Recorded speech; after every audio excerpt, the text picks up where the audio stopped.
Welcome back to my channel. Today we're going to talk about The Spanish Princess, Season 2, Episode 2, titled Flodden. So we're starting to see the relationship between Henry and Catherine evolve and develop. So when we first started, we saw that they were very much in love, seemed to be very passionate into each other. Their son died at the end of the last episode. Now we pick up where Catherine is having some nightmares because she's thinking about her baby who's gone. And as sad as this is, we do see that this is bringing them closer together. Henry seems to be very supportive and loving and wanting to make his wife feel better, even though he's experiencing the same loss that she is. We do learn that Catherine is pregnant again, and it seems like she's keeping it from him initially because she wants to make sure that she's sure before she says anything. Another way that we see how much they are in love is that it seems like he really values her opinion. We see a scene where Henry is sitting with his council and they're talking about invading France. If you remember last week, her father had promised to align with them and to invade, and then he backed out. So now it's still an issue. They still want to go to war with France, but now they're going to have to do it without the Spanish army. There's some dissension amongst the council. Some believe that Henry should go as the king, and others think that he's too valuable. If something was to happen to him, it would leave England without an heir because they had lost their son. So Catherine uses this as an opportunity to tell everybody that she's pregnant again, saying essentially, we do have an heir. This information, I believe, makes Henry more comfortable with leading his army into France. You also see that he values her opinion. You know, they talk about France, they talk about Edmond de la Pole, and is he a threat, and should he be executed?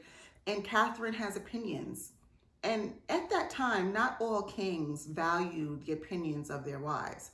For a lot of them, their wives were simply ornamental. They were there, they were figureheads, but they didn't really have any say-so. You see that Henry really values Catherine's opinion, and you can see that they are actually ruling together. This is further demonstrated when he decides to go to France and he appoints Catherine regent of the country. So essentially, to be a regent means that you're in charge when I'm gone. So that was also a very big move on his part. It said a lot. He leaves her in charge of the country, and he also leaves her as the commander of the forces. Something that I find interesting, and I've seen this a lot in these stories, people back then had no idea what their baby was going to be. You know, the whole concept of learning out what gender your kid is just such a new thing. But they all seemed so confident that it was a boy when they wanted a boy. And it's funny how Henry and Catherine are both saying, you know, this is the new heir in her womb. The new king of England is on his way. And, you know, you don't know that.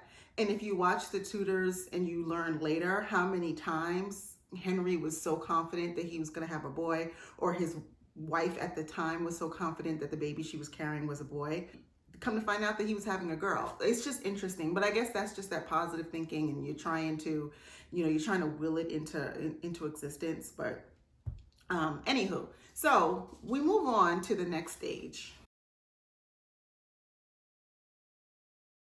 Henry has left. He's taken the army and they've gone to invade France. While Catherine is back in England, she learns through Margaret. And again, remember, Margaret is Henry's sister. She was married to the King of Scotland. Remember we were talking before about all these betrothals and alliances? Well, this was an instance where they married off one of the daughters of the King of England to the King of Scotland to create an alliance. So Margaret, who obviously has some loyalties to England because that's her home country, she gets wind of the fact that Scotland is planning to invade the borders of England. Although they do technically have an alliance, King James does feel a way about the fact that Henry has never paid Margaret's portion of Arthur's inheritance. So remember, Arthur is Henry's older brother who was supposed to be king, but he died early. So apparently he has an inheritance that's supposed to go to some of his siblings, and Margaret's supposed to get her portion of it, and Henry never paid it. So there seems like there's some tension there about that. Also, it seems that there's some unresolved issues about which property actually belongs to Scotland. And is it England's property? Is it Scotland's property? So there is some of that going on. We find out that France has an alliance with Scotland. Now that the English armies are deployed and are going towards France, this basically leaves England defenseless. They don't have an army. Scotland knows this. So King James is taking this opportunity to invade the borders of England. Margaret learns this and she sends a note to Catherine to let her know that this is what's happening. Catherine hears this and goes and tells General Howard, who's one of the few military men who's left in England. He needs to go up to Scotland to pull together, to rally any kind of troops they can to protect their border because the Scots are about to invade. He goes up there. Again, he doesn't really have any troops. So what he tries to do is rally all of the common people there. And these are people who are just farmers, herders, just, regular folks who happen to live near the border between Scotland and England. And he's trying to get them to raise up arms to develop something of an army to stop the Scots. As you can imagine, these people are resistant because they're not soldiers. It's a touchy situation because if Scotland does invade, they're probably going to be the ones who are going to bear the brunt of it because of where they live. However, they aren't soldiers. So General Howard lets Catherine know, I'm having problems getting these troops. Catherine believes that if the regent or the head of England was to go up there, she could rally them, that she would influence them to pick up arms and to defend the border. So she goes to a blacksmith and she has him fashion her a knight of armor that's going to accommodate her growing belly. Because remember, she's fully pregnant now. She gets on a horse, she goes up to Scotland. Not a wise move, but we have to remember that Catherine's mother, Queen Isabella, she was a warrior, and there are stories of her going into battle while she was pregnant. Actually, there are stories of her going into battle while she was pregnant with Catherine. So this is Catherine's mindset. Her mother was a warrior. Nothing stopped her. Pregnancy, none of that. So in Catherine's head, I'm going to do the same thing. My husband is out of the country. England is now my country. I have to protect it by any means necessary. So she goes up to Scotland. Of course, General Howard is like, what the hell are you doing here? You're pregnant. I can't have something happening to you and the heir of England on my watch. Totally understandable. But again, Catherine is the regent. She's the queen, so he has to listen to her. Fortunately for Catherine, Margaret, who is still loyal to England, negotiates some type of a conversation between King James of Scotland and Catherine. So they have a meeting in which James is like, listen, I have 17,000 troops of soldiers, mind you. You have some little farmers and some herdsmen and some sheep herders. You can't battle us. Like, just stop. This is ridiculous. And you're pregnant. But again, Catherine is this person, she has a strong resolve, and she's saying, I have to protect England. She's hell-bent on this, even though he's right. It doesn't make any sense. So what she does is she negotiates a deal. So James basically says, if you just retreat, I'll let this go. You guys can go about your business. Catherine says, all right, cool. Just let us retreat safely. I am pregnant. And it's funny how she uses her pregnancy now, but her pregnancy wasn't an excuse for her to come up there in the first place. But anywho, so she agrees. Meanwhile, this is all just strategy, right? So she waits for James to think that they are retreating, and then she pulls all of her troops, she scraps all her troops up together, and she attacks. They have a battle, which is the Battle of Flodden, which is the title of this episode. In this battle, James gets killed. And Margaret is distressed because that's her husband. Even though she is loyal to England, that's her husband. That's the father of her children, and she does love him.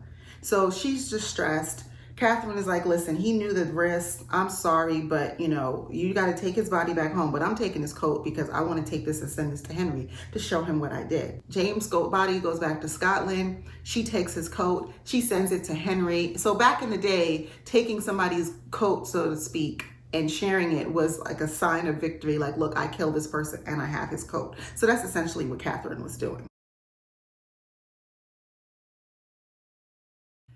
So we're back in England. Catherine is back home. She's resuming her role as the queen. Catherine has accomplished a huge thing, but all the glory goes to Henry. Henry and his troops returned from France, and they're calling it a victory. When in fact, what happened was, once the French saw how many troops the English had, they retreated. So it really wasn't a war. And I don't know if you can really even call it a victory because there really was no battle. However, he comes back with all this pomp and circumstance. They have a party, a celebration, and, now they're just congratulating themselves. Henry is knighting people, and they're just really just kind of stroking themselves because they feel like they've accomplished something. Meanwhile, Catherine went up to Scotland while she was pregnant. She essentially had the Scottish king killed. James dying is something of a win for England because now Margaret is going to be the regent. Margaret, remember Henry's sister, is now going to be the regent of Scotland.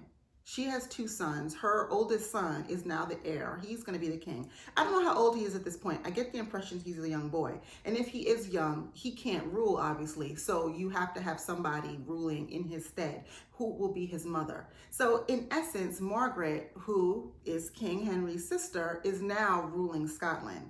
So any issues that Scotland and England had really are set to the side because Margaret is in charge and Margaret has an allegiance to England. James dying was to the advantage of England.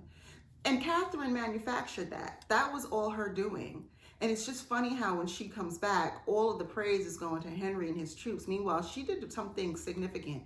And she did it, and she did it while she was pregnant, which was extremely risky, which we're going to learn later why it was really a bad decision after all. We're also starting to see the divide and the fracture between Catherine and Henry's relationship. You see that Cardinal Wolsey is a part of this. He is one of the king's advisors. He has a strong influence over Henry. And we've seen little glimpses of this in the first and the second episode where he tells Henry something and Henry abides by it. This is also demonstrated when Henry comes back. Catherine's happy to see him. She's like, I can't, you're home. We're going to reunite. And she's like, will you come to my bed tonight? Because they didn't always sleep in the same bed. So him coming to her bed was something, was a king going to his wife's bed was significant in a way because they did have separate quarters and they did sleep separately. Henry tells Catherine that Wolsey has told him it's probably not wise for him to sleep with Catherine because she's pregnant and it might damage the baby. So Catherine is, like, how is Wolsey telling us what we need to do? Like, why is he all involved in our business? Which is a valid concern because we're going to see later how much influence Wolsey has over Henry, and it does become problematic in their relationship. So that's number one, where we start to see this fracture. And then back at that celebration that they're having, Catherine makes a statement to Henry, something along the lines of like, we need to acknowledge General Howard because he was with me up in Scotland and he did some great things. Henry's over here knighting guys who went to France with him when they didn't even really do anything in France. Meanwhile, General Howard was up there with Catherine in that battle. And when Catherine tells Henry, we need to acknowledge him, Henry just dismisses it. Cardinal Wolsey dismisses it. And it's just obvious that she's losing a little bit of her influence on Henry. And that's clear to see. So that was just some more evidence of this. It's mentioned in conversation with the other woman how Catherine, they make a joke about it, like Catherine needs to be knighted for what she did.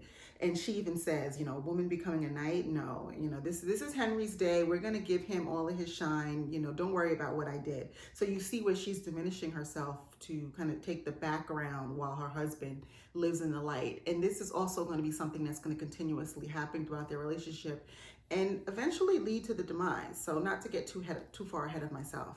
So Catherine starts to feel some pain. She goes outside and we see what happens is she is, looks like having premature labor, and eventually she gives birth to a dead baby, which is extremely sad. I don't know how far along she is, but they do show the baby's body and the baby does look fully formed. I mean, the baby has genitalia, so they do know it's a boy. Henry comes out and he finds her and she's crying and she's distraught, and they look and they realize it's a boy, which just makes it even that much more worse because that was the heir who was to be. So it was sad to see, and we don't know if it was Catherine going up to Scotland and engaging in this battle, if that is what led to her miscarriage, but it makes a lot of sense that it could be the cause. And if it is, that makes it even much more sad because she did that for Henry, and then in doing that, she loses his heir, who was extremely important. And if you know the story, you follow it later, part of the demise of their relationship is the fact that she's never able to give him a male heir. I'm sorry if that's a spoiler for some folks who don't know the whole story, but this story is 400, 500 years old. So if you don't know, I'm sorry. I don't think it's too soon to reveal that. But that's a really significant part of the story, because had that little boy lived and survived, he may not have ended up leaving her and going to other women in pursuit of this male heir. So that was extremely sad to see. And that's where the episode wraps up. It was really good. We got it provided some texture and some context, and it just kind of shows us where this story is going to go. It looks like next week we're going to start to see more of the divide between Catherine and Henry, how things are going to start to evolve, and how their relationship is going to start to fall apart. So I love a good foreshadowing, and these things are great because they're so subtle and you can miss them if you're not paying attention. But there were two things in this episode that stood out to me that are, I think, foreshadowing of things that are to come. So if you'll see early in this episode, Henry is walking down one of the corridors and he's talking to a man. And that man is, I believe, Thomas Boleyn. And he's talking to Henry and he's saying something about bringing his family to court. Thomas Boleyn is Anne Boleyn's father. And Anne Boleyn is probably one of Henry's most famous brides. Many stories have been written about her. She was the first of his wives to be beheaded. And she's the one who was really going to cause a lot of issues between him and Catherine, him and Rome. She leads to some of the religious reformation in England. She's a really pivotal character in this story. So we see her father is in court already, and now he's asking Henry if he can bring his family. So that was just a little nugget. She's eventually going to be coming to England, and that's going to be a whole other situation. She's going to come to England, and that's going to be an interesting storyline, and it's going to be an interesting part of history. Another thing that stood out to me was Bessie Blount. So right now we see Bessie in the background. She's one of Catherine's ladies in waiting. She seems to be extremely supportive of Catherine. She seems to have a really good relationship with her. We find out later that Bessie will be one of Henry's mistresses, perhaps his first mistress. And she will go on to give birth to his son, who is essentially a bastard.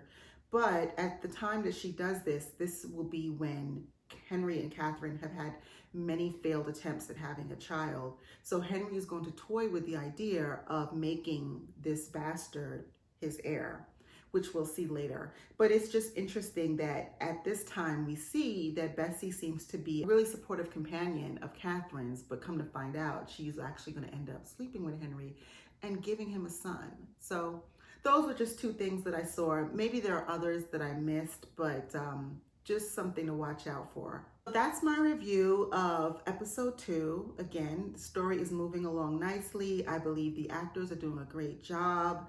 It's really nice to see Henry and Catherine in such a loving place, although we know that things are going to change. So if you have some interesting thoughts or comments or questions or anything about this episode, please drop down in the comments and we will talk about it. We will continue to discuss this series as it moves on. And that's pretty much it. Do not forget to like and subscribe, and we'll talk next week. Bye.